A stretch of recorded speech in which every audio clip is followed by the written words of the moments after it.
Hey everyone, it's Jeremy with BST Sportcards. I'm here today just to give an update where we're at, keep you guys in the loop, and show you sort of the new dashboard and everything like that. So you can see here we've done a lot of changes to the UI and stuff like that.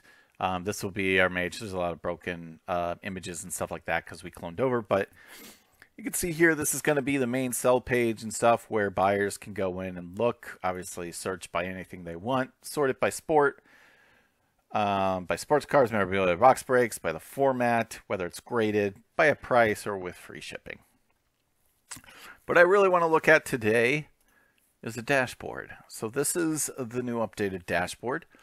So right now this is what a buyer's dashboard would look like, even though this user that I have, admin user, is going to show everything. But as a buyer, when you first log into your dashboard, your main dashboard page will show, the different categories: baseball, basketball, football. It browse all items to be able to, look at everything. We are building out right now for sellers, where it will show your revenue and money in and things like that. So all your sales, whether it's 30 days, 60 days, 6 months, stuff like that. It'll be a dashboard to where it's more financial geared, so you can see what you've sold, how much you've made within a certain time period, things of that nature. So that's coming soon as well. But if we go down here, right, we have the buying section. So if you're a buyer and you don't have a seller subscription, you'll be able to bid on items, right? Go here, look at all the items that you've been bidding on, any offers that you've sent, any items that you've won, all the items that you favored.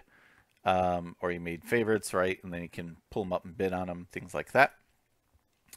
So that's your typical buying dashboard. Selling, we've added some cool new things that I think might not be, one thing that might not be super useful right now, but as, hopefully we grow and stuff like that. And it all comes around, and I'll go down at this appraisal tool. So obviously, if you have a selling membership, you can sell an item. You can look at all your active listings. You can see all the offers you've received, and within here, right, you'll be able to accept, counter, or decline that offer.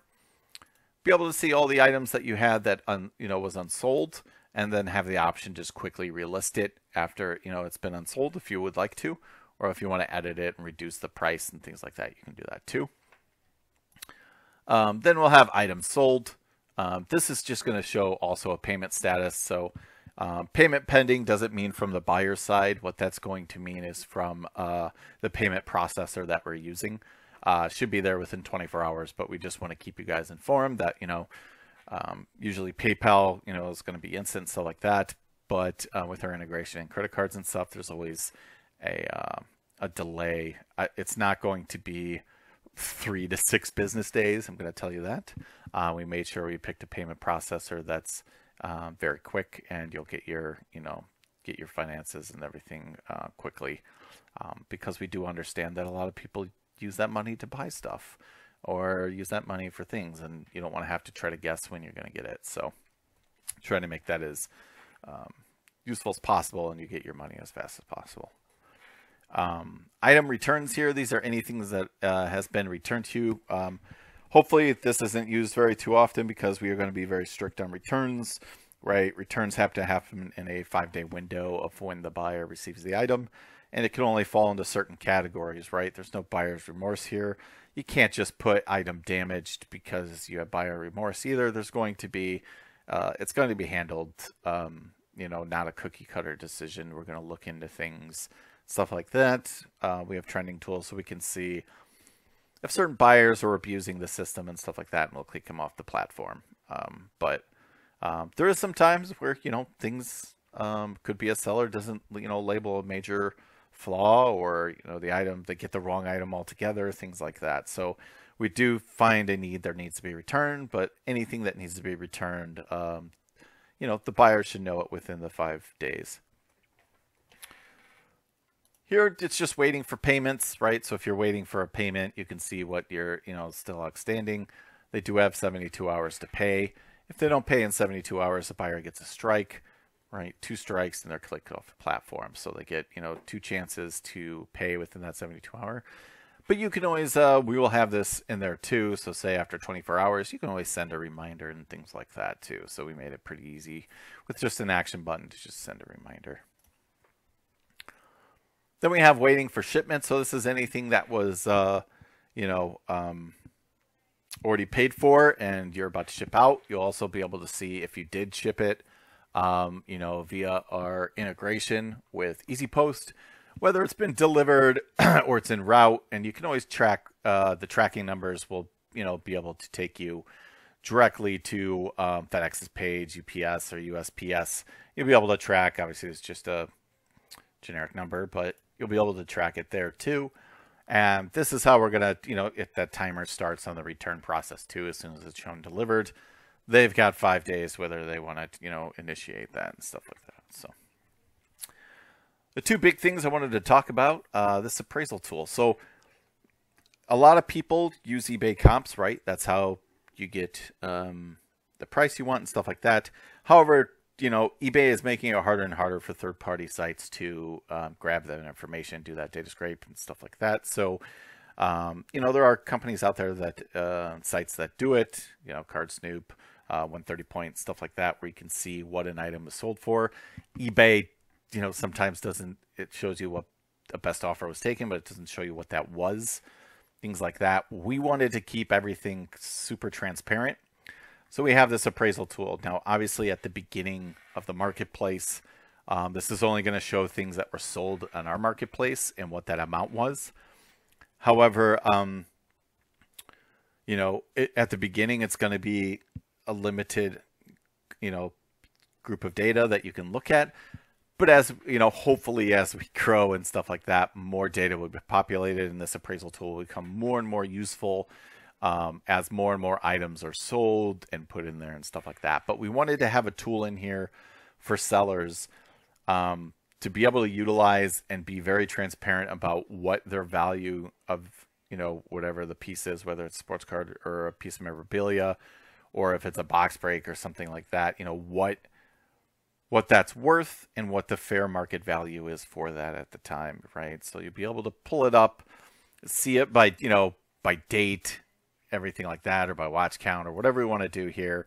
But you'll see it, it's going to show what the sold price was, what the date was, what kind of, whether it was an auction or something like that. That way you can just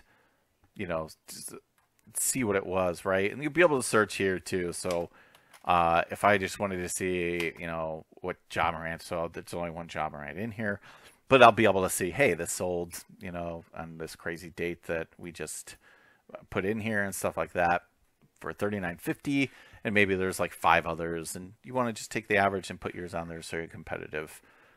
That's why that tool's here. It's to help make it transparent. No guessing, no having used other third-party tools. Everything's, handled within here. We have it there, so it's a one-stop shop. And then obviously the return on investment tool, which I've already gone over for sellers, just to keep track, whether you want to do it by month, every 3 months, however you want to do it. But you can just, if you want to utilize, once it's available, our appraisal tool, and just, track what your card's been selling for. At the beginning, obviously, you're going to have to, use other comp tools to see where things are selling, but you can still track your investment on any card that you want to, up to 10 cards that you want to track. So, and then obviously we have messages here, so you can message other members and stuff like that, which is transparent to us. So it can be used in any sort of disputes. Then you have your account here where you can do anything, whether it's your subscription, your invoices, that you've got for your subscription. But, you can also cancel your auto renew here. You can cancel your account. We don't recommend you cancel your account. We recommend you cancel your auto renew, because if you cancel your account, you cancel everything, your username, password, everything like that. If you cancel your account, you just go from a seller member to a buyer member. You just can't sell, put stuff up to sell. But, if you just want to cancel your account and leave the platform altogether, that's, completely up to you. But we recommend you cancel your auto renew. That way you just don't become, you just become a buyer, and anything that you're selling is still active. If you cancel your account, it's going to end all your auctions and things like that, if you have active auctions and stuff like that. So cancel, auto renew, or anything like that. It's just going to wait until your subscription ends and then kick you down to a buyer status. So, and then any feedback and everything's going to be contained here. So yeah, that's it. We're hoping to have a lot more here soon. You can see we've done a lot of changes with the front end and stuff like that, and how you can go about, and even selling stuff like that, going through, showing all the plans and stuff like that. So obviously the pricing that we've been blasting on social media, but we hope it looks good, and we hope you guys like it, and we'll see you here in 3 weeks, a little less than 3 weeks, is when we're shooting for go live. So appreciate it, and if you guys have any questions, always feel free to email us at contact us at bstsportcards.com, or you can always email me directly at jeremy@bstsportcards.com. All right, guys. Thanks again.